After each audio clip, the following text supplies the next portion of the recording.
I would say out of all the things that I'm expert in, I think the number one thing is in fatigue. That's definitely a certification that you can't get from any university. You have to get it from the School of Hard Knocks. But I personally have been so tired for so many years and then overcame that fatigue and then helped tens of thousands of people. So I'm going to tell you right now, I am going to show you how to get your energy back. I was doing all the wrong things. I was trying to take all these pills and vitamins, but there was something else underneath my fatigue that I was missing. And until years later, when I finally figured it out, it was like I took a helmet off my head and I finally woke up. So let's talk about the 7 reasons why you're tired. The first reason is adrenal fatigue. You have too much cortisol.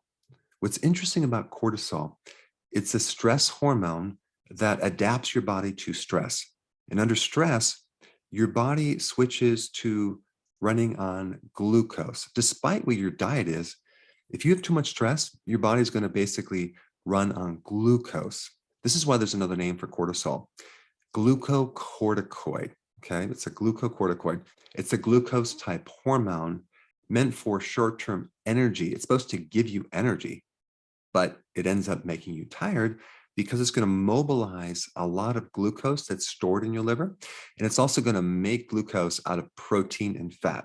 That's called gluconeogenesis.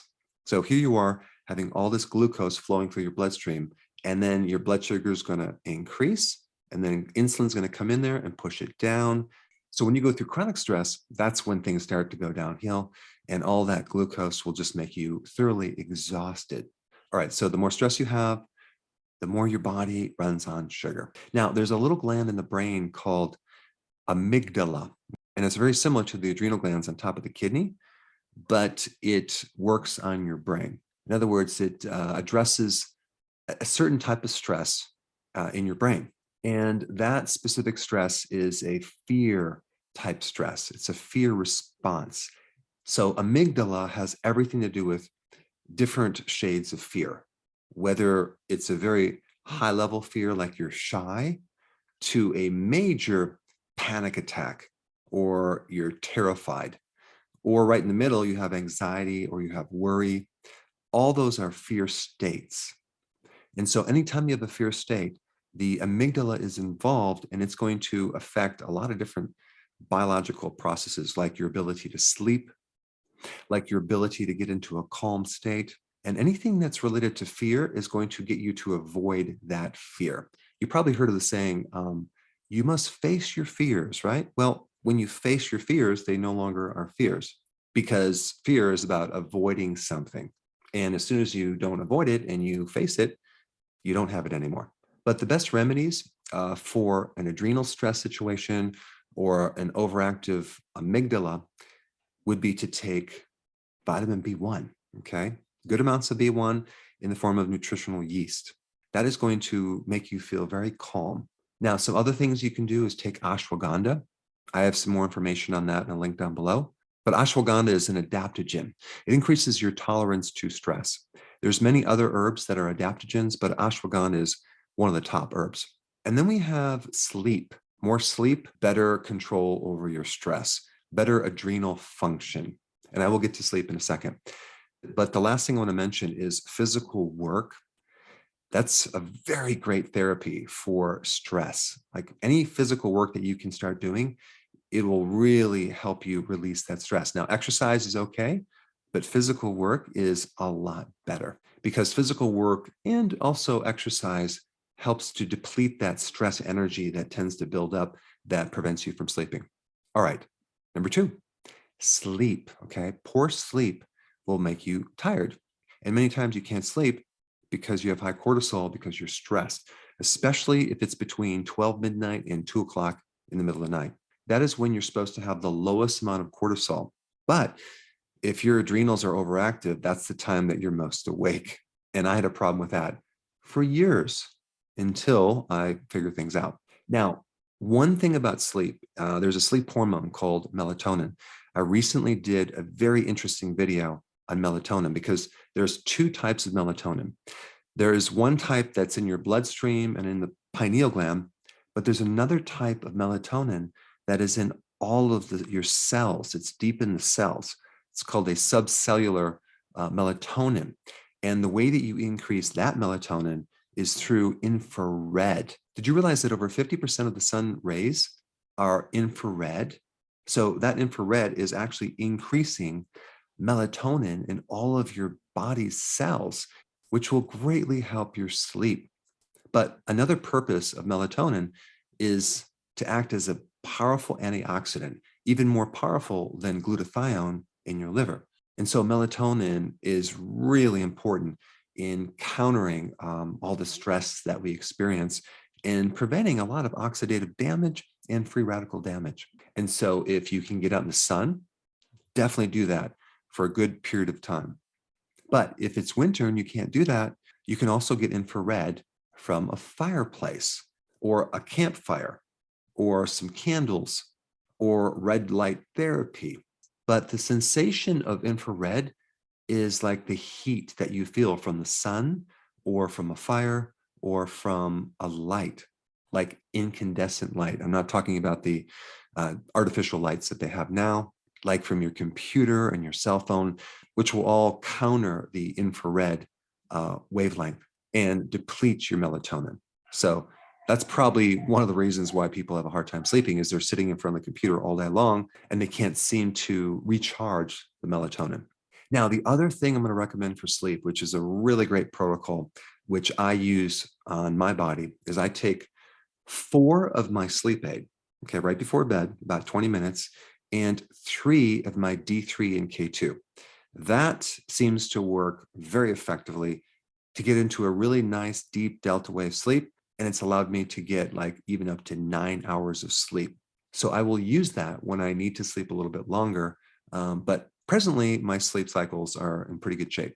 Vitamin D3 helps to reset the sleep centers. It's great for jet lag, and it's very, very important in sleep cycles. And so taking vitamin D right before you go to bed is actually going to help you sleep. It's not going to wake you up. All right, number 3, post-viral syndrome, okay? So let's just say you just had COVID or some type of viral flu, and now you have this residual fatigue. You have chronic fatigue syndrome. Now, the medical term for this is called myalgic encephalomyelitis. Now, what does that mean? That's a fancy term for you have a combination of muscle pain and inflammation and soreness with inflammation of your brain causing cognitive deficits as well as fatigue. Now, that medical condition mimics the symptoms of a B1 deficiency as well as a B3 deficiency. So really what I think is going on is you have this inflammatory immune response, and it's creating massive oxidation, massive free radical damage. And you're going into this infection with an already empty bucket of B vitamins. And the residual fatigue that you have from this infection is really a vitamin deficiency. That's what it is. Primarily vitamin B1, but also the other B vitamins, as well as other nutrients as well. And so if you just had an infection and you start taking nutritional yeast and or B1, try to find a natural source, and you also took vitamin D3 with zinc, okay, you're going to start to have more energy. There's some other things that you can take too as powerful antioxidants like NAC, and not taking a melatonin, but being exposed to the infrared, which naturally increases melatonin, which I already mentioned is a very powerful antioxidant, probably even more powerful than glutathione. Now, the other point I want to bring up about viruses is that when you have existing viruses that are dormant in your body, they're called latent viruses, okay? So you had an infection, let's say in high school, like Epstein-Barr virus, and then 20 years later, it comes out of remission. It usually comes out of remission when you experience stress, because cortisol is an immune suppressive hormone. So it actually lowers your immune system. This is why a lot of people are on prednisone for all sorts of infections, because it gets rid of the symptoms. But what it's really doing, it's wiping out the inflammation but it's also wiping out the entire immune response. So when you have high levels of cortisol, your immune system temporarily goes to sleep and the door opens up for these viruses to come out and kick you when you're down. So if you have any type of post-viral symptoms, whether it's fatigue or whatever, do whatever you can to find the cause of your stress and try to get rid of it, because it's going to be really hard to get rid of that fatigue if you still have the stress situation that's unresolved. And unfortunately, losses can be a part of that as well. It's called bereavement. When you go through losses, the cortisol increases, the stress increases, and the viruses can come out and create all sorts of problems as well. So in that case, if you have that situation, definitely follow the things that I'm talking about: getting more sleep, getting more nutrition, getting IR, taking certain nutrients, etc. All right. Another cause of fatigue is having Lyme disease. And that comes from a spirochete, which is a type of bacteria that can go in your body and create an immune reaction. All of the symptoms from Lyme are actually coming from your own immune system trying to kill off this microbe, but it can't find it. So I recommend doing a natural type antibiotic, and that would be something like oregano, garlic, thyme, sage, things that are natural that can help boost your immune system, but without the side effects. Number 5, insulin resistance, okay? If you're on a high carb diet, realize that your brain is going to be slightly more unconscious, because that's what carbs do. They make your brain go to sleep. So you're going to definitely need a nap after you eat. When you go on a low carb diet, it actually wakes up your brain. You actually become more conscious. You are running your brain on ketones, which is a preferred fuel. And so if you haven't already gone on a ketogenic diet with intermittent fasting, that could create the biggest effect on your energy more than anything. And I did put a link down below for those of you that are new to that topic. All right, number 6, low stomach acids. If you don't have stomach acid, especially if you, as you get older and you lose the acidity in your stomach, you're not going to be able to absorb B12. You're not going to be able to absorb iron too well. Both of those conditions can cause anemia. You're not going to be able to break down protein too well. That can cause fatigue. You're going to be more susceptible to getting SIBO, small intestinal bacterial overgrowth. That can make you tired, not to mention all the digestive problems that you're going to have. Those can make you tired as well. And the simple remedy is a combination of apple cider vinegar and betaine hydrochloride. But just realize that you need to take a lot of it in the beginning. You may need to take 5 to 6 to 7 tablets right before you eat for some weeks before you really start to turn things around, because betaine hydrochloride is not a very concentrated amount of hydrochloric acid. It's a very weak type of acid that takes a while to build up. All right, and the last point I'm going to bring up is vitamin deficiencies. That can create fatigue. It's not as common, but it can create fatigue. And I just mentioned the B12, I just mentioned the iron, but I didn't mention potassium. In all of your cells, you have a sodium-potassium pump that generates electrical energy for your cells. So you need a lot of potassium to generate that energy. It's very easy to get sodium, but it's more difficult to get potassium.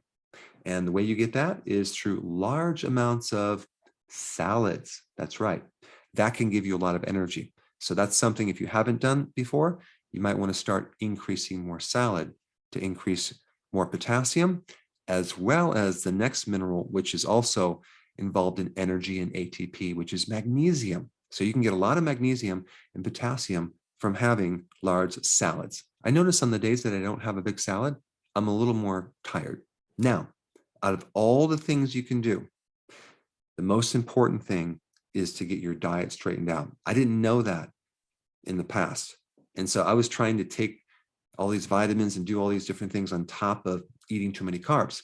It never worked. So you need to get on keto and do intermittent fasting as a priority. Number 2, you want to work on your stress so you can then sleep. That's number 2, because they are connected. And then number 3, many times there could be some underlying residue from some post-infection, or you have this latent virus that is coming out of remission, in which case you need to take more B1, D3, zinc, and some of the other things that I recommend. All right, if you have not seen my video on melatonin, very important video, check it out right here.